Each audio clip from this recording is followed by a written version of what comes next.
Today is Wednesday, March 8th, 2012. My name is Mark DePew, the Director of Oral History at the Abraham Lincoln Presidential Library. March 7th. 7th. Okay, well, we have some disagreement. Well, it's what my watch says. Okay, mine says Wednesday. due. No I am kidding. with former Speaker. Now listen, you got to get this right.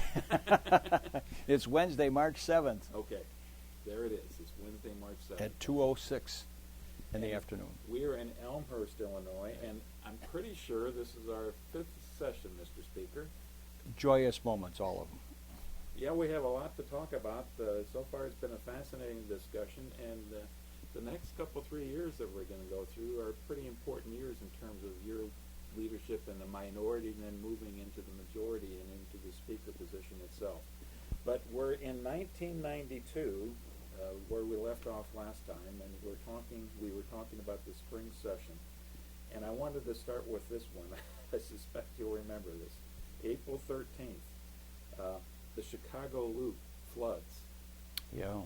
And here you are in the midst of another very contentious budget battle. In 1991, the discussion about the 92 budget was brutal.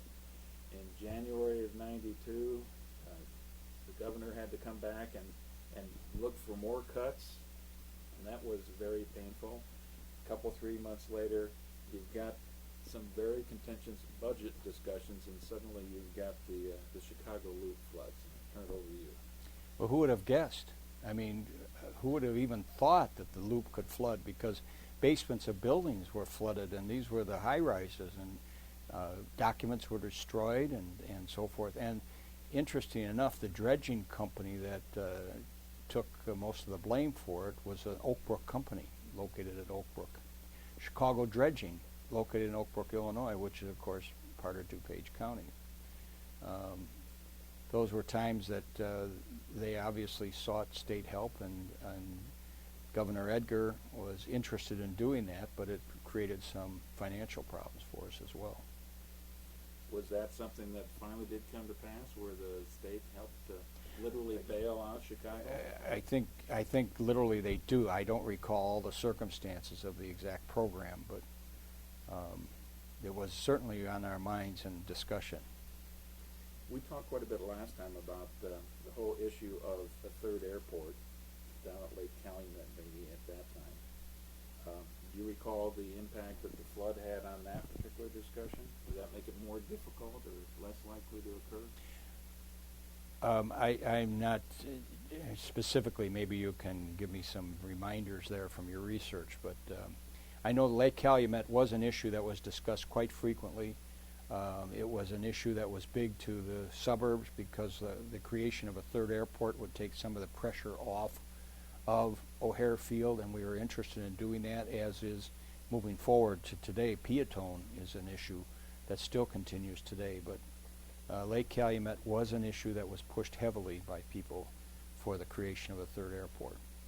And I really don't have any specifics other than to say what the price tag that was being kicked around at that time was something in the neighborhood of $10.8 billion. Well, it would have been expensive because building runways and condemning the property and landfills and things like that would have been expensive to maintain. It's important to remember that at this time Meigs Field was still open, so we talk about a third airport. You're almost at that point talking about a fourth, because Meigs was a feeder airport in the sense that it took the pressure off of some of the larger airports, Midway and O'Hare, for commuter planes that people that worked in Chicago would fly in, and mainly state employees would fly in, land at Meigs, work during the day, then go back and catch a state plane back to Springfield. But the thought was that O'Hare Field was basically landlocked by surrounding communities, and by building a new airport, you could move freight over there, such as UPS or FedEx, and you could have some passenger facilities. Tie it in with Midway would be a bonus for everybody. On the map for quite a while, and of course, as I said, moving forward, the resolution ultimately was Peatone, but quite a fight. Okay. The 93 budget discussions that were going on in the spring of 1992, April, but at don't need to tell you, it really starts heating up May and June timeframe. Right. In the budget address, which I believe is in April, basically kicks the whole discussions off. Edgar recommends another $350 million in cuts, plus, and that's for the fiscal year 1992, plus borrowing of $500 million, and I would guess that refers to the next fiscal year. But let me just put some specifics on here. January of 1993. Okay, I might have been off by a year here, but anyway, that's the time frame. Unemployment was 7.3%. Inflation was 2.6%. Mortgage interest rates were 7.5%, which is down significantly from 10 years before, but looking at where we're at today is very high. Didn't speak well for the economic times, obviously, and turning to increasing revenue was not an option in our opinion. In order to solve this, the only thing you could do is cut governmental spending, which is what Edgar proposed. Now, I remember Governor Edgar in those days was very attentive to every item of the state budget and was the right man at the right time to deal with a very difficult issue. In fact, you could say even today he would be the right man at the right time because of our spending problem. But he recognized that it was the spending that was causing the troubles. That's why he proposed the cuts. And without increasing revenues, the only other way you could pay bills was to borrow the money and then pay the bills and then pay off the debt structure that you had for the borrowed money. As a fiscal policy, what was your view on the idea of borrowing? Well, I didn't like it because it was creation of a debt, and I was hoping that the economy would recover, which history tells us it did, and we could utilize that money for that. Yeah, a year later, the dynamics are going to be completely different. Completely different. We keep on hoping that today. Well, we don't want to get into that. I know. We could probably go for a long time on that. Too long. He did call for another 12% cut, Edgar did, for most agencies. But as I recall, he wasn't doing across-the-board level cuts? No. And there were many, many discussions that were held with the governor, with the other leaders, and separately with the governor. I know that I met with him and several times talked about the disability community and expressed to him that you just can't cut them anymore because these are people that through no fault of their own are reliant upon government services to exist and for their very substance and ability to participate in our country's greatness. Some people wouldn't have any food, some people wouldn't have any clothing, some people wouldn't have any services, and somebody suffering from a disability such as a brain injury struggles just to put their clothing on. And so what I encouraged the governor was to be very careful how he approached cutting spending for those people truly in need. And I say truly in need, not a handout to somebody, but they need governmental assistance in order to exist in our society. I would guess that another one of those areas, we wanted to increase spending in education, which is pretty much always something that you hear from the governor. You do. Every politician talks about putting more money into education. It is in our Constitution part of our requirement to meet the responsibility to educate somebody to their highest ability. The problem with that is education understands that every year they're going to get more money. And instead of education statewide budgeting to keep expenses low, they budget based upon how expenses would be coming in. And many times did what we call balloon budgeting. And they would levy to their maximum, hoping that there would be an increase real estate values, and then they would get an increase in property taxes, and then fight with Springfield to get an increase in the state's contribution to education. In other words, every year education would get more money, and it's been that way forever. And it's probably time that you take a careful look at that and ask the education community to start being as responsible as some other governmental units are in terms of their spending programs. Well, education is something we're going to talk about a lot once we get up to calendar year 1995, and I know there's an initiative before that time as well. So we'll hold off on a detailed discussion until then. But DCFS was also one that Edgar was pushing for in Yes, and of course, children and their dependency on state assistance and caseworkers, and overall, I think Jess McDonald was the director of DCFS at the time, a very well-known individual, very well-meaning, and had a good relationship with the General Assembly. And the question was, can you really cut spending in that area without sacrificing some assistance to people that needed our help? Edgar was wanting to maintain at least a base level of support. Okay, but certainly there are more layoffs at the state government level, and that's one of the reasons Illinois now has one of the lowest percentage, if not the lowest per capita. That's one of the things you have to do. You have to cut state workers, and yes, that's what happened. And here's one I do want you to reflect on a little bit. The whole discussion about that surcharge increase that Edgar ran for in 1990, he was elected saying we were going to retain that surcharge increase. A portion of that increase was meant to go back to local government. And I think it was this year that there was a discussion, we just can't do that. We don't have the money we need to maintain the state's programs. We don't have the money to do that. And that meant a $237 million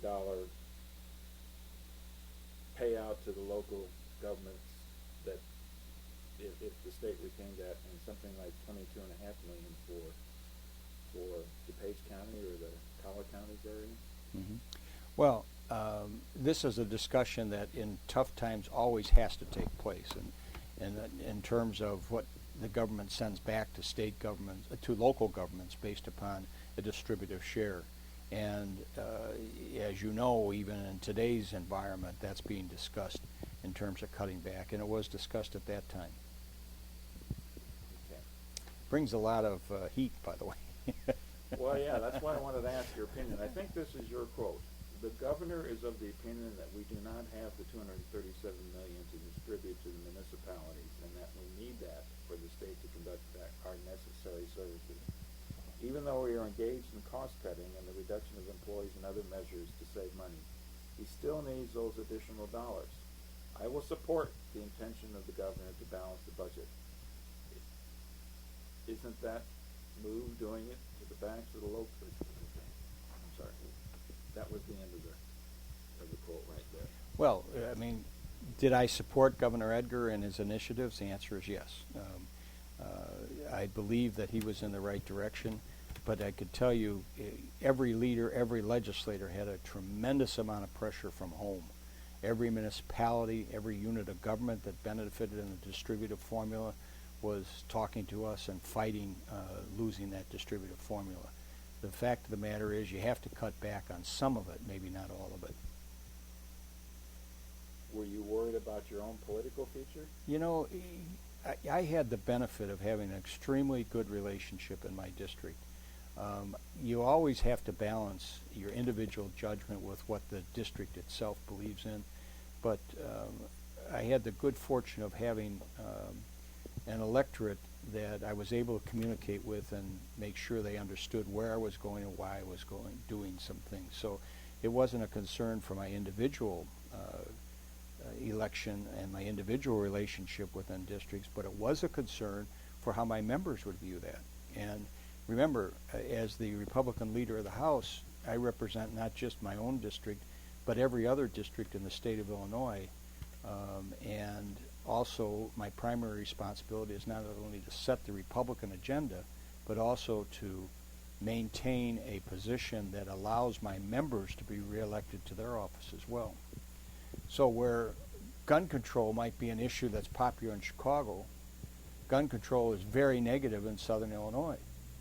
And so when you take a position on gun control, you have to balance that off with what your Southern members and Central Illinois members view. I use that as an example, so you just cannot operate on a free basis. You have to consistently factor in what is your ultimate responsibility. First to your district, that's who elects you, that's who sends you to Springfield. And as a House member, district representation is the most important. Unlike a Senate member who is more concerned with state issues and a larger district, and that's why they call themselves the Lords. We have other words for them, but That's what they call themselves. But House members are representing the populace.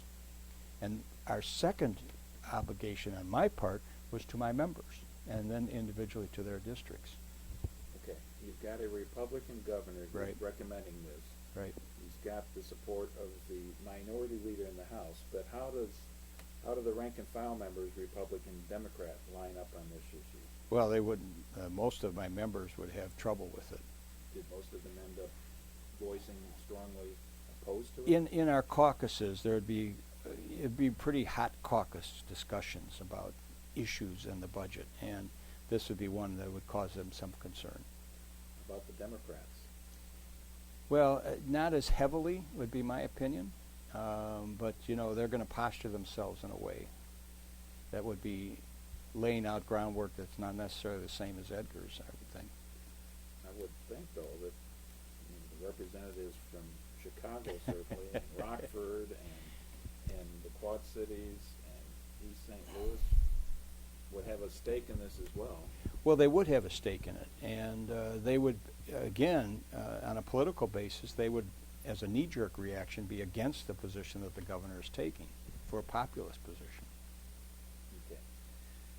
Once the Democrats get the budget, Madigan, and he can get the Democratic support because he still controls the House, cuts another $350 million from Edgar's 1993 budget. You're shaking your head. Sound familiar? What's happening today? The fact of the matter is, it's point counterpoint. Governor Edgar would cut the budget by X millions of dollars. Mike Madigan would come in with a deeper cut and say, you want to cut, we'll show you how to cut. And one of the things I said to Mike Madigan privately was, you're trying to outcut Republicans. It's not going to work.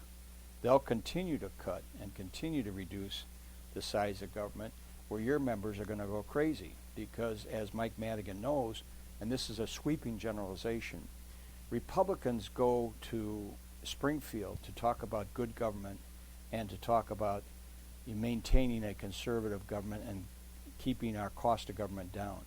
Democrats go to Springfield to spend money and create new programs. Again, that's a sweeping generalization. And that's as true as history tells us, whether it's on a federal level or a state level. So Mike Madigan proposing additional cuts does not sit well with his membership in large. So we're pretty sure that at the end of the day, he's going to come around to a higher level of spending than what he's articulating publicly. So is this, do you think, at the time, strictly a political ploy sure. that Sure. he was Sure. presenting? Sure. But he does have a reputation of, tell me if I'm wrong here, Madigan has a reputation of being a fiscal hawk.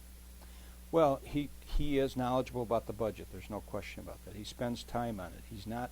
He himself is not a big spender, but keep in mind who he represents. One of the ways he stays in power is by representing his diverse caucus. His caucus is as diverse as my caucus. So, Okay. If not more diverse, perhaps. One of the issues that always comes up, and I think it certainly came up strongly in that year, was the whole issue of property tax. Now, I believe in that first year, Edgar was successful to get some property tax relief for Page County, for the Collar counties, yes. And there was talk then in this particular budget fight to extend that throughout the entire state. Correct. So I don't know if I've given you enough opportunity to flush out the dynamic of property tax and why that was so important. And maybe the question can be, why historically property tax for the collar counties was double digit year after year after year? Well, they did the balloon budgeting that you and I talked about earlier in this session. And what happened was school districts would do their maximum levy to the maximum extent. And then as property values rose, they would have a substantial increase in one tax year to another and receive an additional sum of money on a higher level than really looking at it in a responsible fashion and saying, we don't need to levy for this much money. We should keep it lower. They were doing maximum levying and balloon levying, and our residents were being very upset by the size of increase in property tax bills from year to year to year to year. So our theory was, let's keep it at a responsible level. Let's keep it at a percentage or the cost of living, which is ever lower. And remember, at this time, the cost of living was going up. And so whether it was 3% or 4%, whatever is lower, 5% of the cost of living. We implemented that after a major fight for the collar counties. And then the rest of the state wanted the same thing because they were also starting to experience increased property values, increased taxes. To the same extent as... Not as much, because we had higher growth. Remember, DuPage County was one of the highest growth counties in the country at that time. Now you find Lake, Will, Kane having a higher level of growth because we're becoming more landlocked in DuPage. But at that time, we were one of the highest growth areas in the country, and as a result, additional tax money was coming in. And it was our determination that it was irresponsible to do the kind of levying that the school districts are doing. So when we passed that, it was based upon our experience and input from our constituents. When you say pass that for the first year? Or Right, for the first year. Okay. And then when we got into the battle about making it statewide, we wanted to do it in Cook County as well. But initially, the Cook County was, Cook County's on a different tax structure than the rest of the state. They classify real estate, and real estate, housing, and industrial and so forth is classified at a different level than in DuPage County or the rest of the state of Illinois. So the initial proposal, one that passed, excluded Cook from the property tax relief. And it required a tremendous battle and took us into July, and we were being resisted at all levels by the Democrat leaders, Mike Madigan and Phil Rock. And finally, with the assistance of the governor, we were able to succeed. I can't remember exactly what day in July, but it was pretty late. But not as late as the previous year. You didn't miss a payroll at least. No. But anytime you go past July, then... Hypothetically, I mean, that's not, the issue is to get the job done. And whether you lose a whole month's pay or not is not the real issue. The real issue is to do it right and get it done right. Was that the main issue then that involved the discussions down on the budget? Primarily. Okay.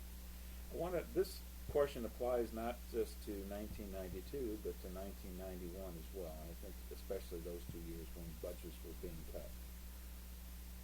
There was an awful lot of protest going on in Chicago. All kinds of interest groups were coming into not in Chicago, into Springfield, and protesting and trying to make their voices heard in the legislature. What's the impact that had on legislators like yourself and your members? I think it depends upon the issue. I remember one of the most successful protests was by 4,000 plus doctors who came to Springfield one day and stood out in front of the Capitol by the Lincoln statue and protested the lack of tort reform in Illinois, or medical malpractice reform, we can say.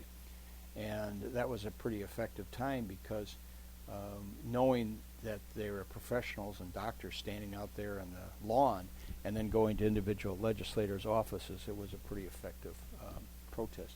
But, you do have firemen, policemen, state employees, League of Women Voters, nurses, lawyers, and you have every kind of interest group you can imagine at various times protesting.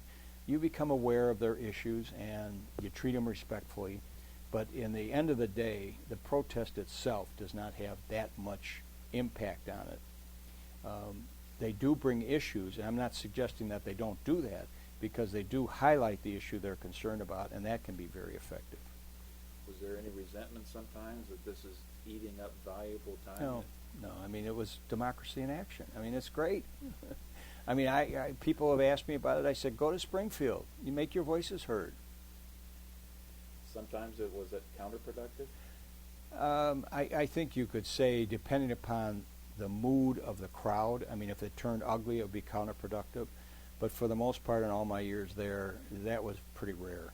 I mean, you did get in an argument once with somebody who didn't agree with your position, but, that was pretty... Most of the protesters, if you can call them that, were sound in their approach and their ability to communicate with the legislators. Because you don't want to be counterproductive. Okay. Another one of the initiatives, I think, was being worked that year, and it was, let's call it Edgar's welfare reform initiatives, which I think he called Earn Fair, which was to encourage people to get back into the workforce Right. and find ways to get them back. To take able-bodied men off of the state payroll, so to speak, and to eliminate the queens of welfare. And it was an effort which was at that time a national effort as well. So I mean, it wasn't just Illinois limited, but nationally they were trying to reform welfare. The idea being that nobody should be on welfare that's an able-bodied person. If you're able to work, you should get a job. And at that time, the jobs were more plentiful than they may be today. But it was a monumental reform movement that he articulated and presented. And frankly, I think he showed that it did work and did in the future years work. How much was he an innovator in this field? You mentioned that it was done in other areas as well. The question is, was he one of the first, the first? He was one of the first, and I think, if I recall correctly, I think he was one of the first to get it done statewide.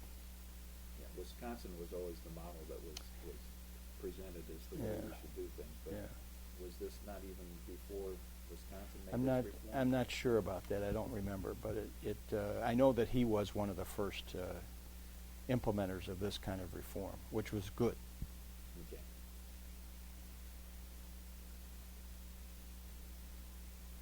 Okay.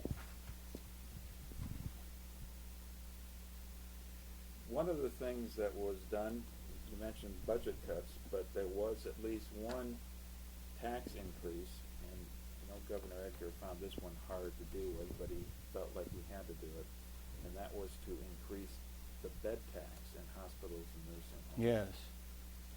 And the rationale for doing that was, if we do this, it will raise some rates for people who are patrons at these places, but we'll get a bigger payback from the federal government. Well, yes, one of the things. Repeat your question again for me, will you please? I'm sorry.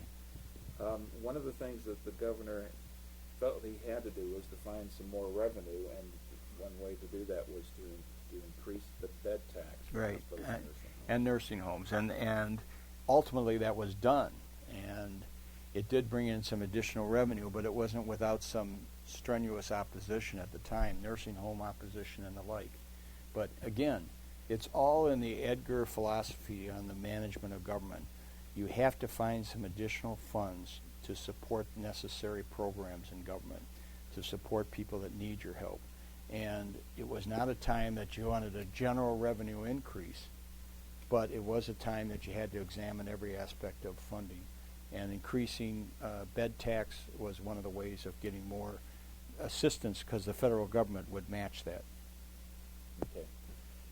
I know in talking to Governor Edgar about this particular budget year, he felt like, and I think I mentioned this before, he felt like he won the battle in 1991. He felt like he didn't win this particular budget fight. Do you recall why he felt that way in '92? Well, that Madigan and the House Democrats had a much stronger influence over the outcome, and he had to compromise with them more than he perhaps wanted. Well, you see, this would be an example of Madigan learning.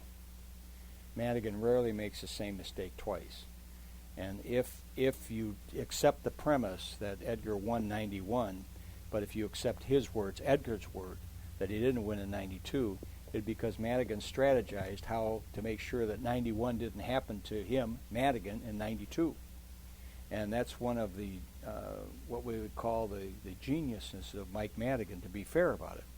He never made the same mistake twice.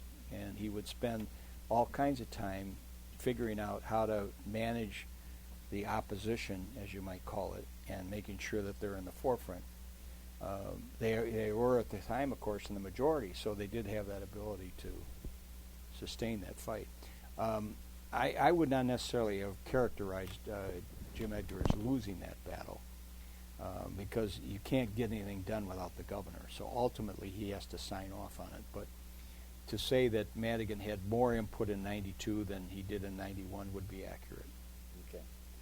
we're going to go back a little bit. I think it was in April of 1992, and I wanted to ask you about your sponsorship of a bill that would make stalking a felony. Right. The chief of police of the city of Elmhurst came into my office, who, by the way, is a senator in Springfield today. John Milner was then the chief of police of Elmhurst, Illinois.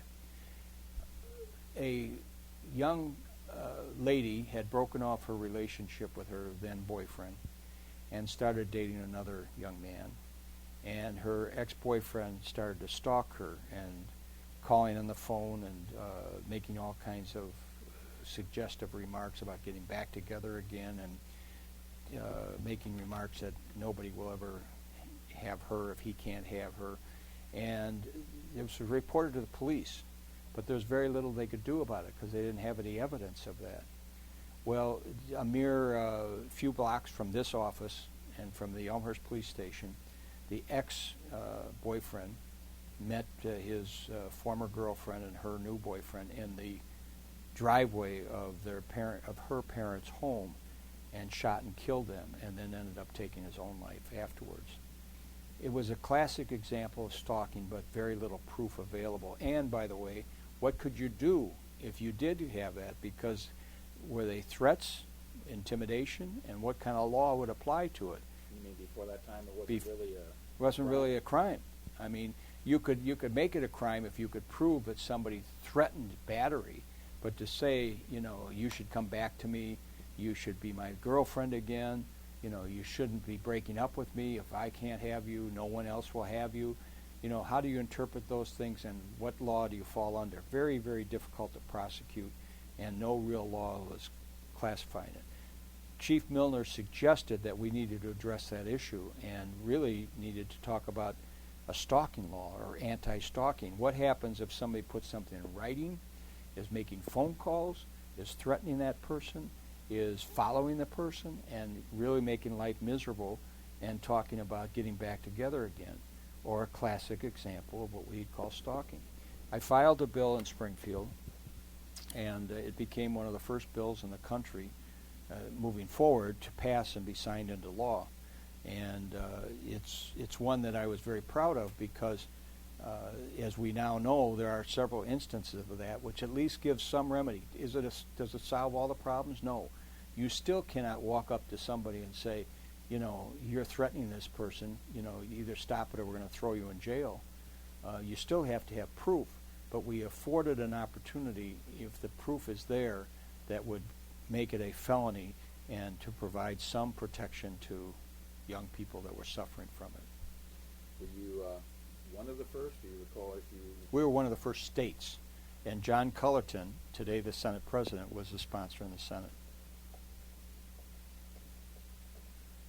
So it doesn't hurt to have a bill like that with leadership from both parties. Oh, no.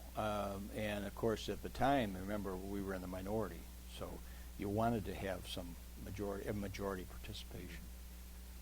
If I remember correctly, the Republicans in that year had the majority in the Senate? In the Senate.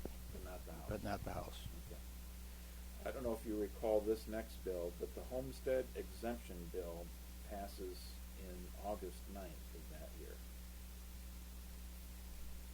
Well, again, a property tax issue, and the valuation of your property and giving you an exemption based upon your ownership of the property would have been addressing that. I didn't remember exactly what time it passed, but that's an interesting date, August.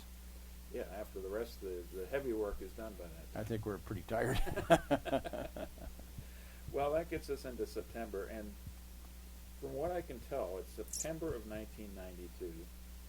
And I don't know if the specific date is all that important, that the reapportionment issue got to a logjam, and as had happened the last couple reapportionment fights, it ends up with a drawing out of a bull. Right. The theory is that there's some kind of a hat, but it was that year it was a crystal bull that the name was pulled out, and it results in the Republicans being able to control the redistricting map. Right, and a replica of the bowl is in the office next to this, as you've seen.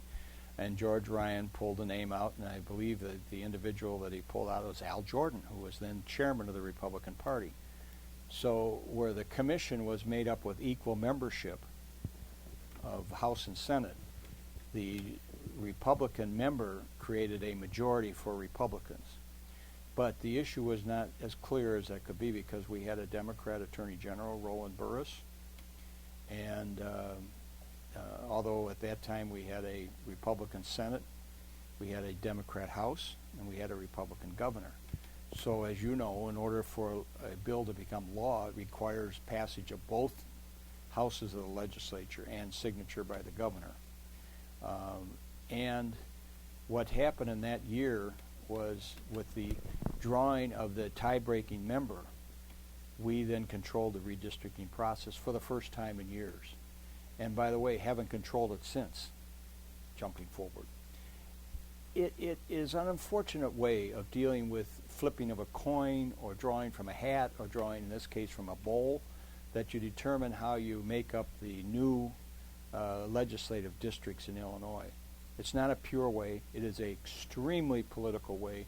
I've drawn legislative maps in the 30-plus years I was in Springfield, and I've seen the good and I've seen the bad. The good if you have good intentions, the good if you draw a district that's contiguous and compact. In other words, you don't destroy communities, you don't divide them into a number of districts. The bad is if you do destroy communities, you do put communities in communities that are not of the same general interest as adjoining communities, and you then go out to intentionally disenfranchise voters from one district to another, or to defeat sitting legislators. As history tells you, that redistricting process was very, very involved. We ended up in federal court. We actually had a 3-judge panel ruling supporting the maps that we drew, the Republicans drew, and Republicans for the first time in years control the makeup of the state of Illinois in districting. Talking to political wonks, if you will, they'll tell you that there are few things that makes the general public yawn more than these redistricting battles, and there's nothing that gets political insiders energized more than these redistricting battles, because they figure that's the whole ballgame.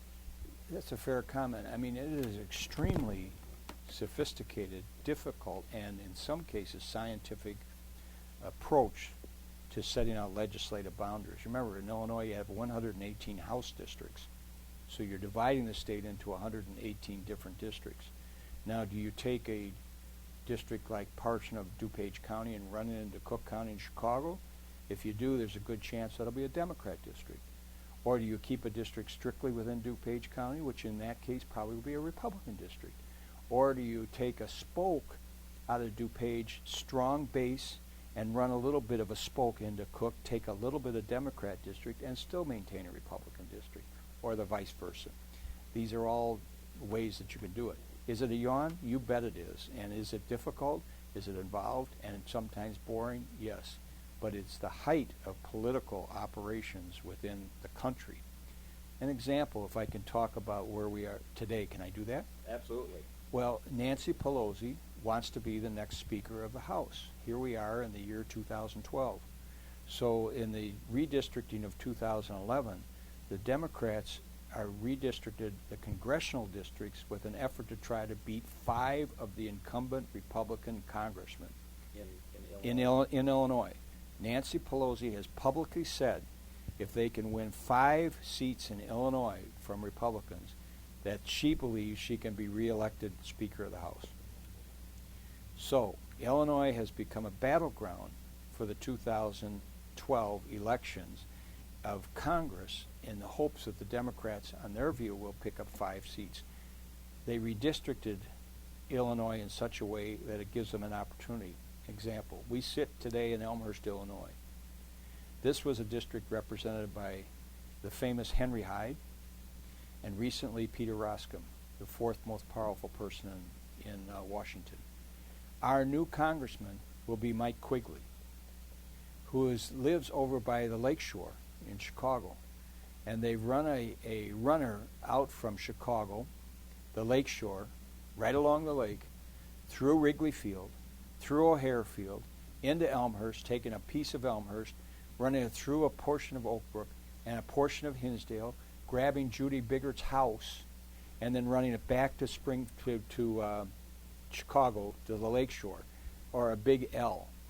It is a heavily Democrat district, which, of course, for the first time in our city's history, we will be in a district represented primarily by Chicago. What was the name again? Congressman Quigley, Quigley. Now, nice guy, but Congressman Quigley is a hardcore Democrat. Now, I would submit that some of the cultural differences and the community differences are a lot different in Elmhurst, Illinois than they are in the Lakeshore or Wrigley Field or O'Hare Field. What do you think the chances are of the inevitable Republican court suit? They're going to lose. And do Republicans play the game markedly different than Democrats do when they can call the shots? Well, again, it depends upon the political dynamics. Do the Republicans control the Supreme Court of Illinois? No. Is there a Democrat Attorney General? Yes. Is there a Democrat governor? Yes. So let's say the Republicans control redistricting.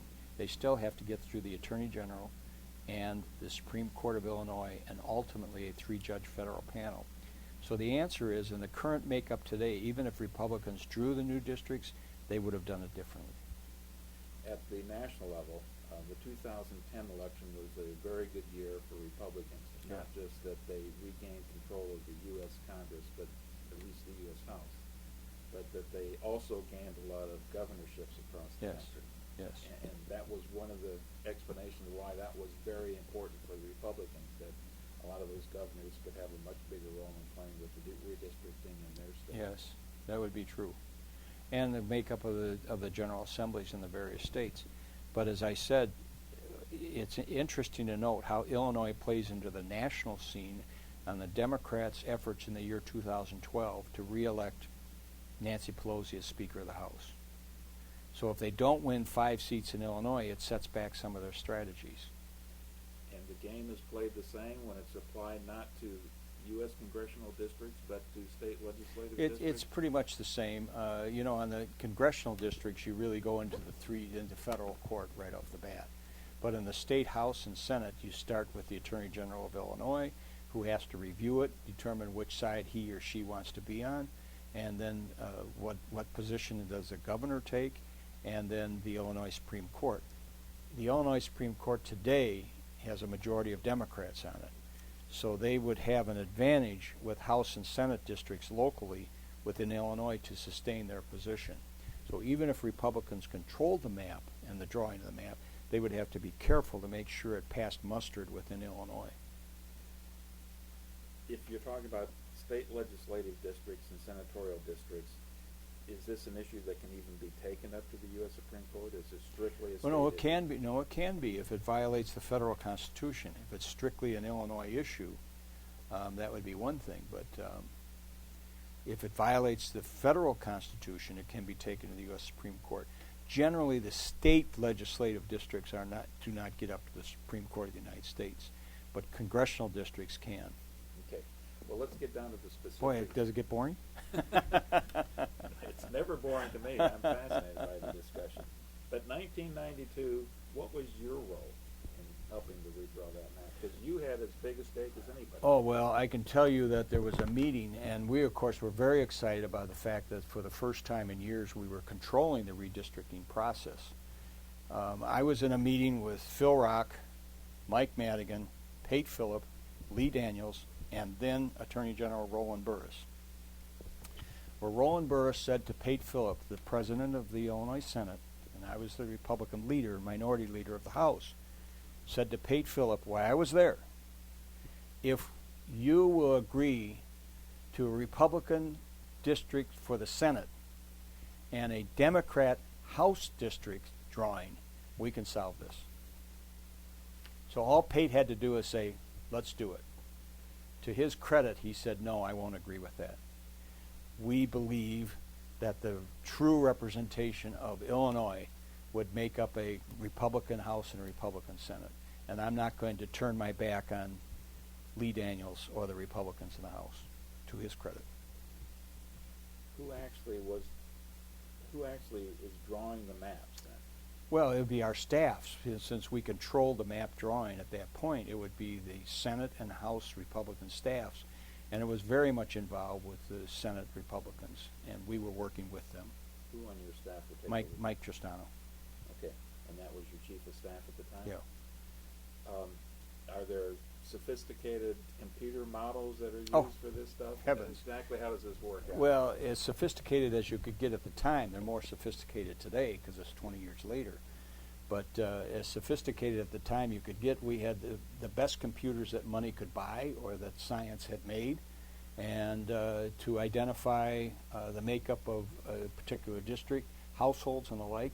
And it was so sophisticated that I could take your house where you live and make it into a Democrat or a Republican district. The old joke is they could split the bed if they needed to. If they needed to, would do it. Okay. And what was the goal that you had as the minority leader then? To give us a fair opportunity with a fair map. I knew that I wasn't going to get a map that said, it's a laydown, it's all yours, you absolutely are going to be the next Speaker of the House. All I wanted was, and understood that Pate Phillip was the President of the Senate, and he was going to have a major input in the map itself. And we were grateful to him that he didn't accept Roland Burris's offer of making him the president and keeping Madigan as the Speaker.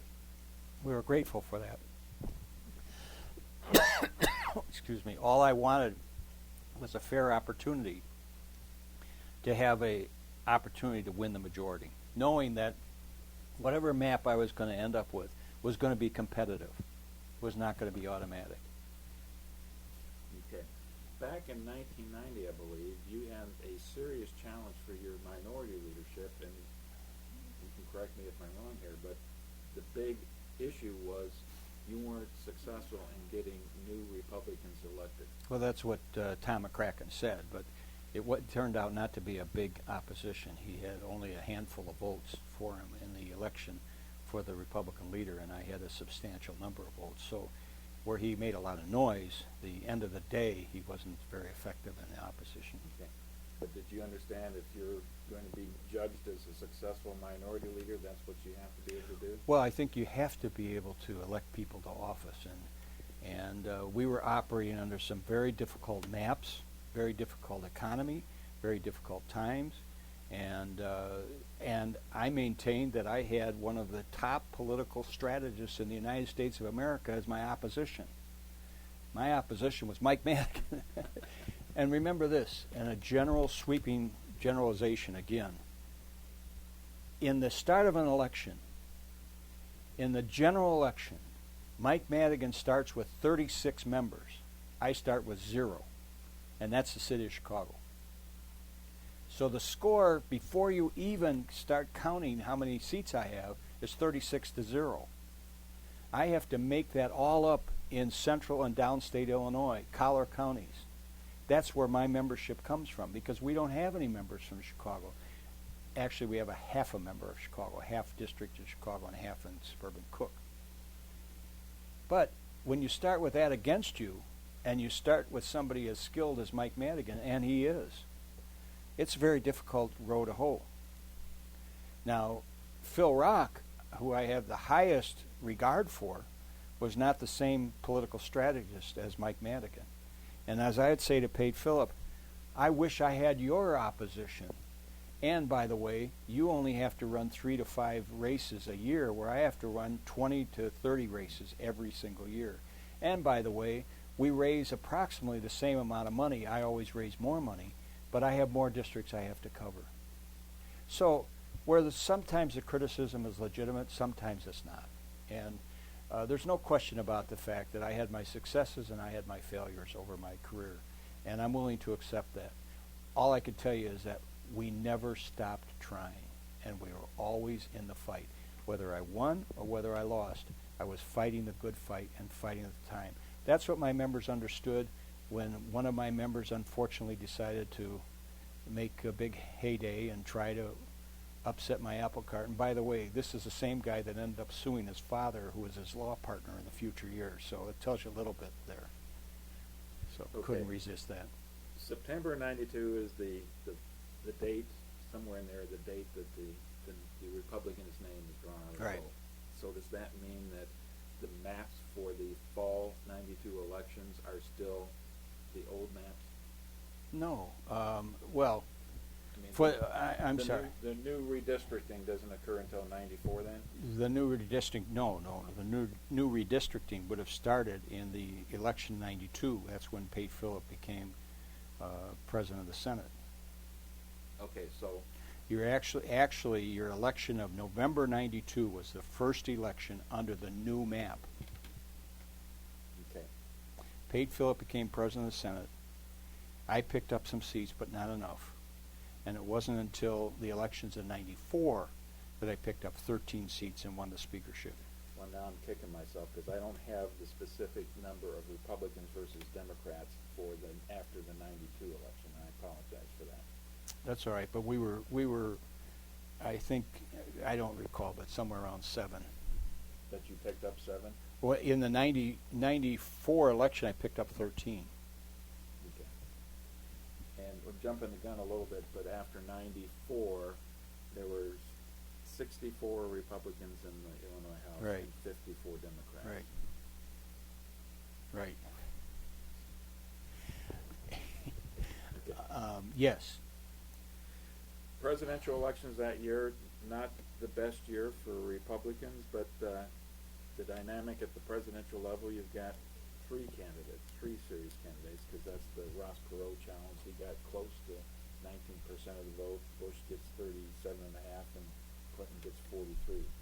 Do you recall how that really played out in Illinois? Apparently, the Republicans at the state level did a little bit better. In the election in '94? 92. 92, they did do a little better. Pate Phillip was elected president of the Senate. We picked up a few seats in the House. I don't recall exactly how many, but not enough for the Republicans in the House to gain the majority. And then for the next 2 years, we worked on not only the process that we were going to follow, but also how we were going to handle the '94 elections. Can I take a break here? You sure can. Would you mind? Yeah. Okay. Ready? Yep. Okay, we took a little bit of a break. We're back at it again, and we just had a great discussion about the impact of reapportionment, and it had a very big impact on you and for the Republicans in the state. But that gets us up to 1993, and that particular legislative year. Quite a different year, I would think, because the budget battle isn't going to be nearly as contentious because the state's economy has rebounded significantly. It is, and it's showing evidence of recovery, and of course the Republicans are showing strength throughout the country.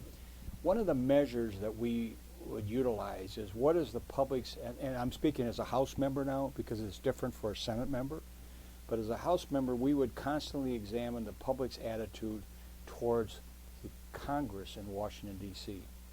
There's an interesting dynamic that if there's a good public rating of the congressional delegation on the Republican side and their opportunities in Congress, that it has a positive effect on those of us in the Illinois House. It's an interesting dynamic. So the converse would be equally true. If people have a negative opinion about congressional Republicans, it works to our disadvantage in Illinois. So one of the things we were benefiting by in '93 is there was a huge public attitude of support for Republicans in Congressional House. And as you know, that was led by Newt Gingrich. And Newt Gingrich created the Contract for America. And so as we approached the elections of '94, we were seeing a tremendous positive impact on our delegation throughout the state of Illinois. And we knew that we were in the hunt, if I can use that word, for a top-notch election result. We knew that we had basically lost control of the House in '92 by some 4,280 votes. We House Republicans In Illinois. in Illinois. by 4,280 votes. If I could move those over to the Republican side, we would have won the control of the House. In other words, there were an awful lot of districts where the vote was very close. Yes. Yes. Does that mean that you were happy to see, I'm going to characterize it this way, that the President Clinton administration was overreaching in issues like one of the first ones was gays in the military. Healthcare. And healthcare was the biggest. And Hillary leading healthcare? Well, we knew that this was very unpopular, and we thought they were making a bad move, and it did help us on a federal level, and the attitudes applied to us on a state level. I've had other people comment on this. How much of an impact, again, you're at the state level, I'm going to ask you a question about the national level, but how much of an impact did Newt Gingrich have in the U.S. Congress in affecting what was going on at that level and then correspondingly at your level? Well, at the time, 93, and going into the elections in 94, was a huge positive impact. He was a strong leader. He was known for his vision. And I think even today, that one of the things they say about Newt Gingrich, he's one of the smartest candidates for president.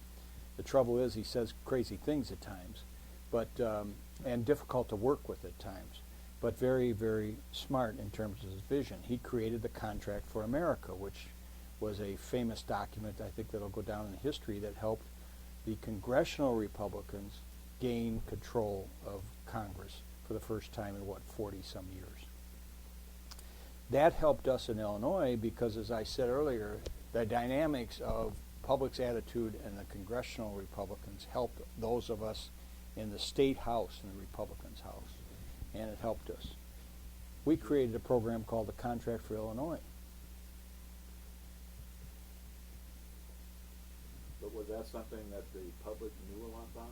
Well, we tried to make sure they did, but you know, in our case, there's not a lot of attention paid to House races in Illinois. You get more attention to Senate races in Illinois because you have 118 House members. But what we tried to do was encourage each one of our members, our candidates for office, to work very hard to distribute that information. Did you know Newt Gingrich personally at this time? I knew him. I can't say that it was anything on a personal level. I mean, would he have taken my phone call? Probably. Was I a friend of his? No. You know, the only reason I ask, because part of what he was trying to achieve is not just putting out the Contract for America, but finding the right Republicans to run for these U.S. congressional districts in places like Illinois. Right. Who was the party chairman for Illinois at the time? Do you recall? I think it was Al Jordan. In fact, I know it was Al Jordan. So that was the name that was pulled out of the crystal ball. Yes, he was state party chairman. Was he effective in helping them? Yeah, I mean, he was helpful, and then Harold Byron Smith became the chairman after him. And, I mean, the Republican Party does not run legislative races. The legislative races are basically run by the leader of the party in the House or Senate. Pate would run his, I would run mine. And you know, it's impossible to separate what you call political activity in terms of political views from governmental views, because they tie in together. Remember, what was my title? Republican Leader of the House, House Minority Leader. And as such, you become a party leader as well. So you're in charge of running campaigns, you're in charge of picking the people that would represent the House and the political structure. But there was an Al Jordan who was Party chairman. Party chairman, and in the case of the Democrats, it was Mike Madigan. one and the same. Yeah, one and the same. So much like the days when Richard J. Daley was both the mayor of Chicago and Democratic Party chairman of Cook County. Can you say Mike Madigan learned from Richard J. Daley? One might say that. I will say that Al Jordan was helpful. There is a component of federal dollars that would come into the state party that they can utilize for state elections, and Al Jordan did help in that regard. Federal dollars or Not federal. Republican, national level? Republican Donations. I said that wrong and not clear. Donations to the Republican National Committee, which could be then returned to some of the states where they highlighted opportunities. And in 93, we were we were designated as a state that could win the majority. And we did, Okay. 94.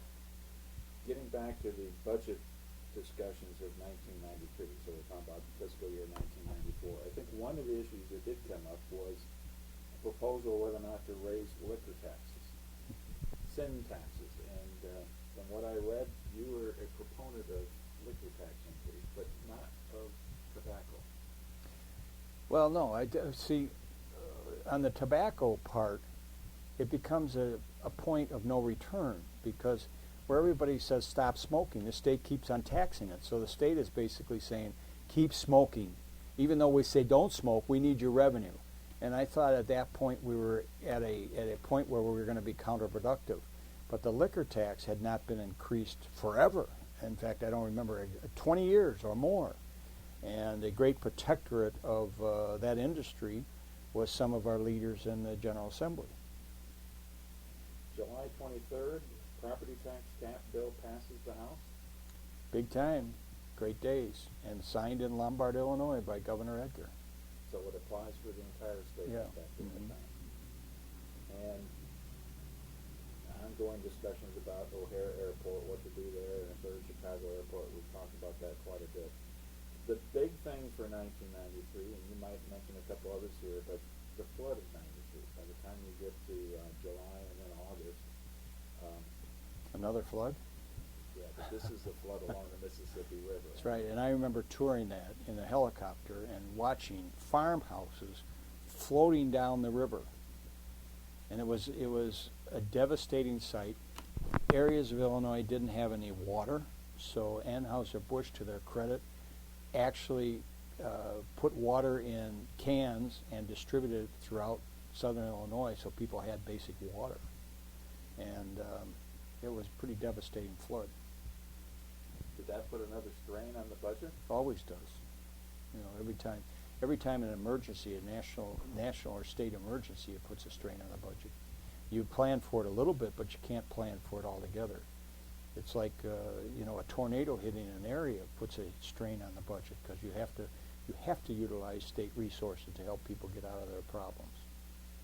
By the fall of 1993, from what I can understand, Chicago schools becomes a hot topic again, and this is a cyclical phenomenon.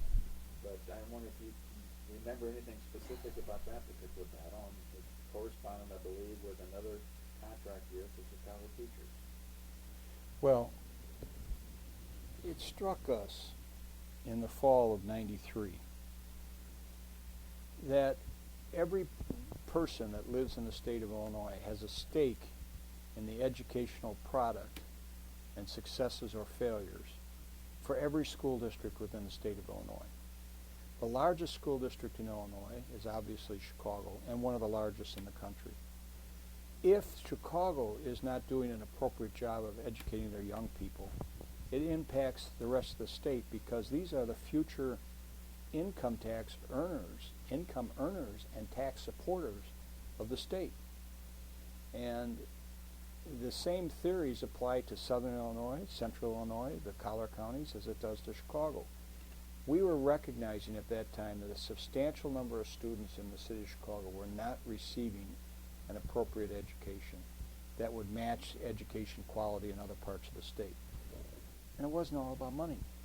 Money alone doesn't guarantee a superior education. It is a commitment of families and teachers and the administration superintendents of school. So in '93, we started formulating plans in order to assist in the reformation of the Chicago school system. And one of the things we discovered was that there was no point of responsibility. Everybody knows in a management structure you have to have a point of responsibility. Somebody has to be in charge, and somebody has to get credit or blame, as the case may be, for what they do. In Chicago, it was spread so much all over the place that nobody knew who ran the Chicago school system. Frequently, the mayor would speak out, but he really didn't have much authority other than a little bit of appointment authority to the board. So that led into the elections in '94 and some of the things we told the people. I know that in the fall of '93, a couple of the issues that were brought forth by Republican leaders Kate Phillip brought up the notion of school voucher program for, he mentioned 2,000 Chicago students to be kind of a pilot program to see if that was going to work. And you were a proponent of charter schools, a fairly new innovation at the time as well. Right. I was a proponent of charter schools on the theory that these schools would be free of governmental regulations, so to speak, free of some of the contractual relationships that the public schools would suffer under. And I was watching its development in Michigan, which was kind of the forefront of some of the charter school system by Governor John Engler, who I had a very close relationship with. Governor Engler, by the way, was the Senate Majority Leader in Michigan and ran for governor and became governor, and he and I had a very close relationship. And he was responsible for my being elected president of the National Conference of State Legislators. We talked about it a bit the last time, I think. Mm-hmm. October 15th, you made a comment that got into the newspapers about the agreement that was reached between the Chicago School Board and the teachers, and I'm going to throw in teachers' union, basically. A settlement? I don't think so. A cave-in, perhaps, in absence of real reform benefiting the children of Chicago. Well, again, that's along the principle that we were starting to formulate, and that is that, were you really protecting the teachers or were you protecting the students? And our thought at that time was in 1993 that the settlement, quote unquote, that they arrived at really protected the teachers versus the students. And what you really needed to do was pay more attention to the students. Okay. More to come later. Or a lot more to come yeah. later. The veto session that year, November 14th, the Chicago School Reform Bill does pass the House. I don't know if I can speak to the specifics. Do you remember me? I don't remember a great deal of them, but they were very woefully short. And again, we thought there was a huge opportunity to make some substantial differences in the way that Chicago schools operated on. And we started formulating, as I said, our ideas about the single point of responsibility because nobody knew who ran the Chicago schools. But we knew that the so-called, quote, Chicago school reform was not going to do the job. So you're just waiting for the opportunity to have a majority in both the House and the Senate? Doesn't it sound weird? Republicans talking about reforming Chicago schools for Chicago kids, and they don't even have a legislator representing the city of Chicago?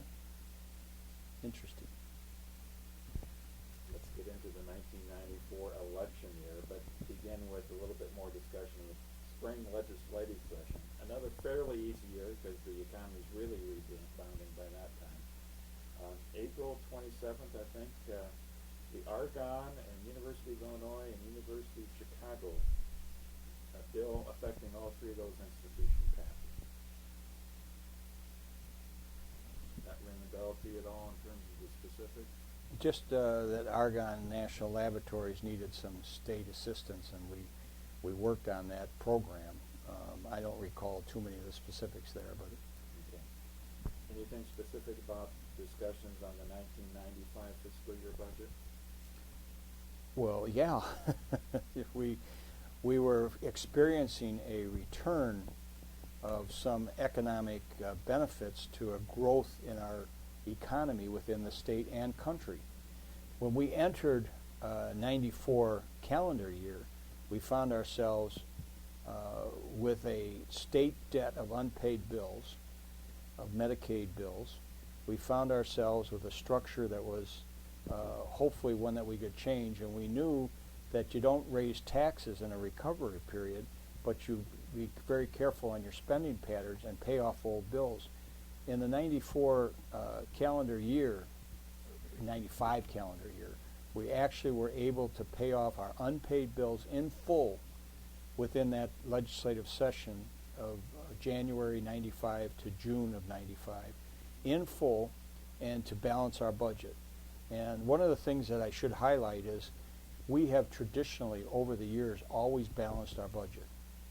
In 95, we knew that the pension problem was going to start building up, and it started becoming apparent that our accrued liability for pension problems were going to surface. We passed a bill which set a 40-year payment schedule so that at the end of that period of time, we would have an actuarially sound system of 90% funding, which, by the way, I think is too high. I don't really think you need to fund it that high, but suffice it to say. And if we had kept that schedule of payments, we would be on the road today towards balancing our pension problems. Instead of being counted as the worst state in the union. Yeah, and it is, and it's unfortunate. And Blagojevich would skip payments, and he would say, we're going to not pay it this year. We're going to skip a couple $1 billion in payments, and all that does is increase and ratchet up the next year. So now today, what are we, a $6 billion payment that we need to come up with today? But we passed a pension reform bill that would have made us actuarially sound in a period of 40 years. Was that 94, 95? I think it was 94, I think it was 94. Okay. But 94 also is not a year you're going to even look at the possibility of raising taxes. Oh, no, shameful. So let's get to the 1994 election. The reason why you're not going to increase any taxes that year. Your own race against Dave Stakura, yeah, okay. right. Was he at all a credible threat to you? No. I never had a race that would cause me any difficulty, with the exception of the very first one in 1974. And that one in 1974 was my first year of my race, and I had Republican opposition in the primary, and he was a strong candidate, and I was very successful and won by over 7,000 votes. So that was the toughest election I had. Okay. So kind of a replication of our discussions about 1992, but 1994, for the reasons we already discussed, is going to be a very good Republican year for across the country. It certainly looks like that, and you still have the strong desire to become the Republican majority leader / Speaker of the House. Right. So what was your thought, your strategy going into that particular year in running the race for all of the In 94? Yeah. We knew that the economy was getting better. We knew that that was going to benefit. We had studied the relationship of Washington congressional Republicans to the country as a whole and how it impacted us in Illinois, and it was positive, and we knew that that would give us a little bit of a bump. We were very, very concerned about recruitment of appropriate candidates. We knew that the races in the south suburbs would be where we had to make sure we won in the south suburbs. And so we spent a great deal of time in that. And frankly, to Mike Tristano's credit, he was a political technician that knew how to run races and did a good job. Is that where a lot of these districts that were very close to the previous election? Yes, we focused on those. As I said, by a little bit over 4,000 votes, we actually lost control of the House. If we had switched those votes, we would have been in the majority. So we knew where we were strong, and if we had our good candidates, and in some cases run them again, we knew that we had a good opportunity to win. And we focused our great efforts on the south suburbs, and were very successful. In that election year, 94, we picked up 13 seats for the majority. And as I mentioned before, coming out of it, you got 64. Different Right. said 54. Right. Would this be an accurate statement that in the presidential year, the Democrats are more successful in turning out the vote than they are in off-election years? It'd be a fair statement. And one of the things that we found in 96, jumping ahead to that point, is, of course, you had the convention in the city of Chicago, right? And in 1996, when the convention was in the city of Chicago, in August, just before the general election, they had all those workers available to them to assist in the races in Democrat districts. And it was about the worst thing that could happen to us because it highlighted Democrats in the city of Chicago. So, jumping ahead again, and when you lost your speakership, is what you're referring to? We lost our speakership in the south suburbs, and that was primarily because of Chicago school reform, which we could talk about later. Yeah. That's quite a topic. What were the issues that you were licking your chops on to take on once the Republicans had a majority of both the House and the Senate? Tort reform, state budget, meeting our responsibilities in economic fiscal conservatism, not raising taxes, and making sure that we dealt with an effective criminal justice system. education reform became a huge issue for us, not only in what we call quality first, but also in the Chicago school reform.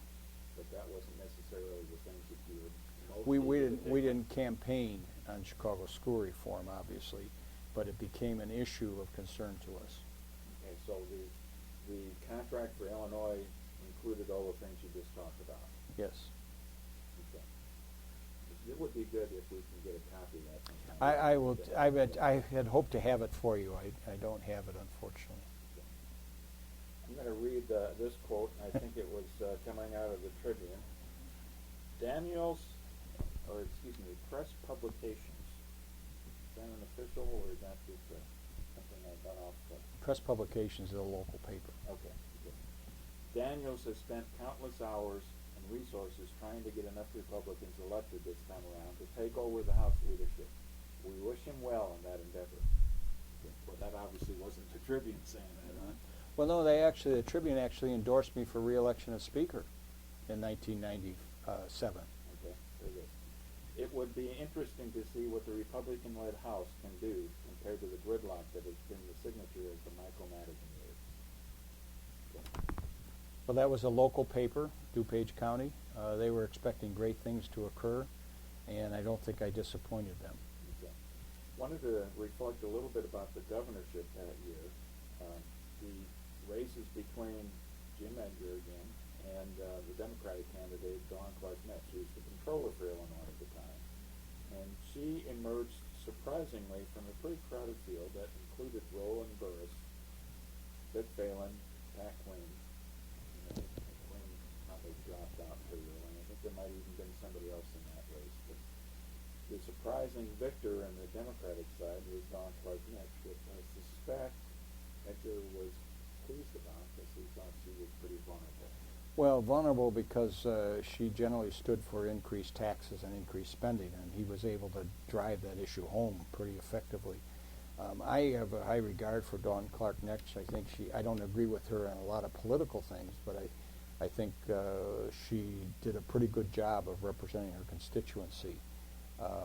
Tough candidate for statewide office because statewide office on the gubernatorial level, because it involves so much more than just being a good servant. It also you can appeal to the populace. Jim Edgar at that time ran an extremely strong campaign and ran very strong against her. And did very well. Did very well and was very helpful to us. That he played so well. Yeah. Oh, yeah. No question about it.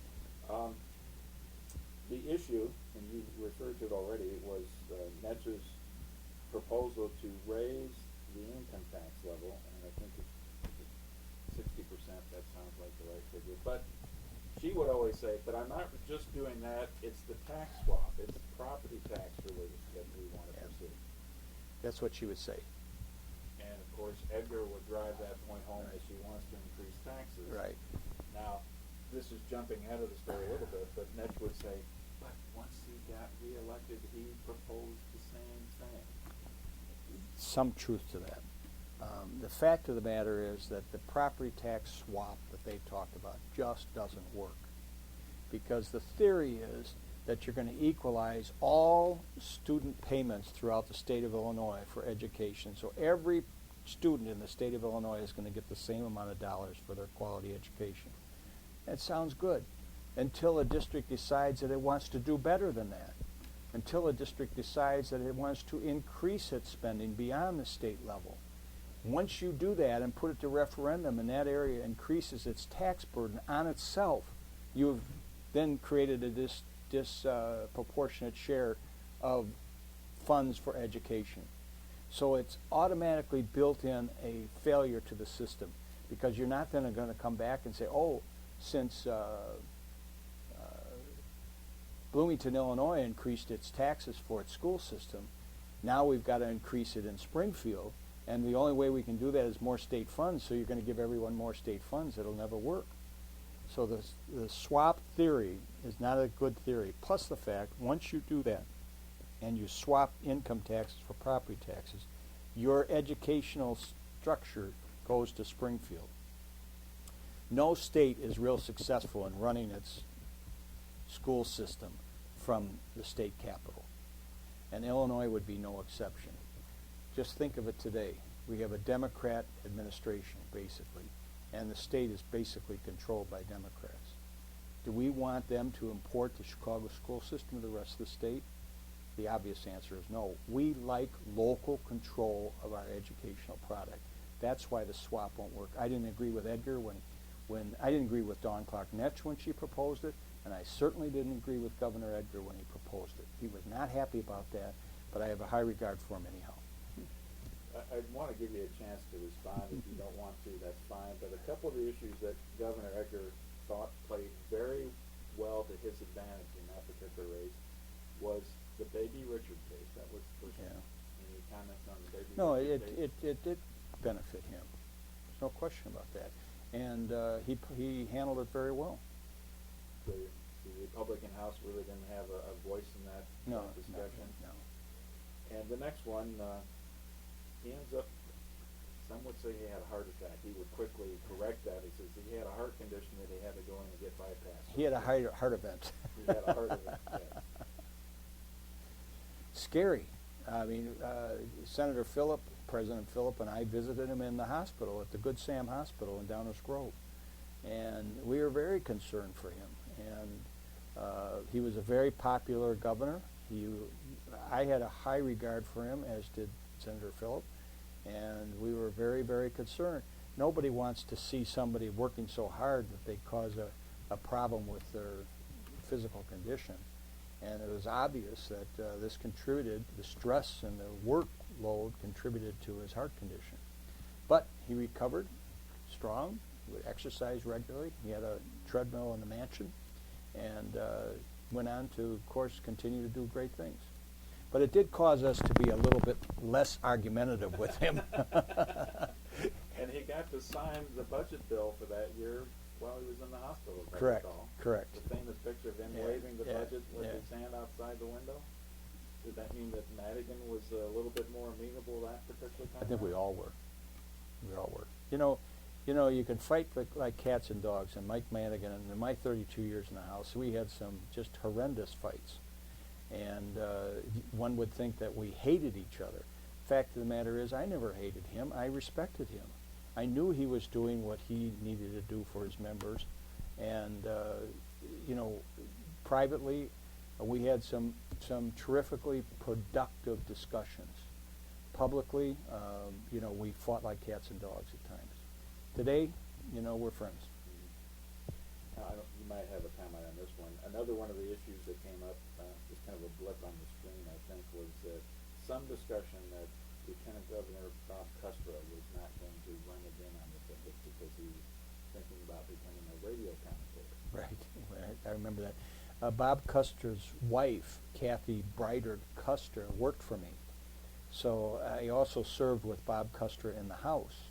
And a very, very smart person. As you know, he has a Ph.D.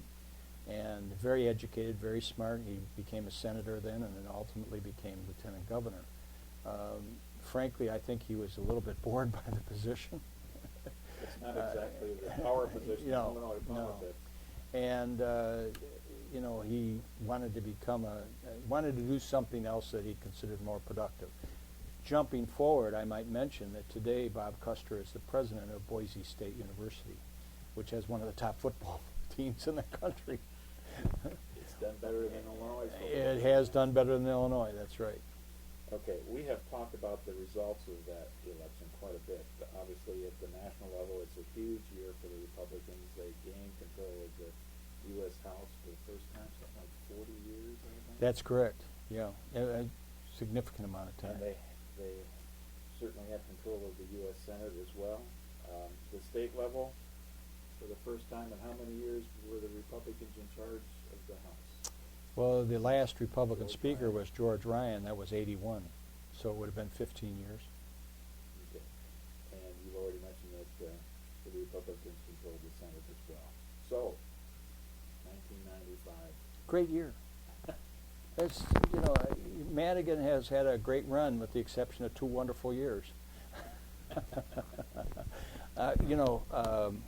And I'm not going to go on much longer because what I want to do is get some more information for you. But I could tell you in terms of starting on our discussion in the year 1995 that I was honored to be selected as the Speaker of the House. It was a momentous time. I took my responsibilities seriously, and I would say that I'm extremely proud of the record that we laid down in 95, 96, 97.